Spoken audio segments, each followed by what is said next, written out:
আসসালামু আলাইকুম। আজকে একটা ভর্তা বানাইলাম, হইল গিয়া আপনার তোর ভর্তা হইল গিয়া টমেটো ভর্তা। তা আমি সব ভর্তা আমার ভাই একটু পছন্দ করে লাই সারা ভর্তা বানাইলাম আজকে। এখন টমেটো যখন তেল আপনার তোর দেখুক আপনারা তেল আমার অয়েল হওয়ার পরে আমি আলাদাভাবে টমেটো দিয়ে সিদ্ধ হয়ে রাখছি এখানে। এখন আপনি দেখুক আপনি একটা চিলি ফ্লেক্স দিয়া, চিলি ফ্লেক্স হইলে সব টেস্টি। চিলি ফ্লেক্স স্মেলটা যদি ভালো লাগে করুক তাহলে আপনারা খুব মজা লাগবে। চিলি ফ্লেক্স হইলে একটা ফ্লেভার যদি দেন সে আপনারা, আমি মাঝে মাঝে আপনি অন্য মরিচ দেওয়া ছিল। এখন আমি লাখালা হয়ে গেছে, এখন আমি দিলাম আপনার দেখো আপনার আমার পেঁয়াজ।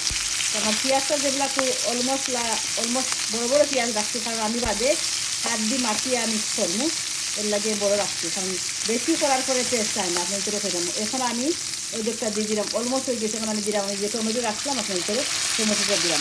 টমেটো দেওয়ার পরে সেটা সময় আমি মিক্স করতে পারবো, ট্রাই করবো মিক্স করার আগে, কারণ টমেটোর আর পেঁয়াজও আর আপনার চিলি ফ্লেক্সের টেস্টে গিয়ে আপনার টেস্ট হইতে, যদি টেস্ট মজা না হয় আপনার তো আপনারা বান করেন জানি চিলি ফ্লেক্সটা, তাহলে একটু টেস্ট হয়ে যায়।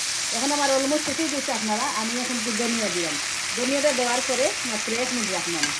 1 মিনিট রাখার পরে আমার ধনিয়াটারে বেশি সময় আমি ফ্রাই করি না, কারণ টেস্ট হয়ে যাই যে। এখন আপনার ধরে করলাম দেহটা যদি ভালো লাগে তো আমার চ্যানেলটা আরও সাবস্ক্রাইব করেন জানি। আসসালামু আলাইকুম।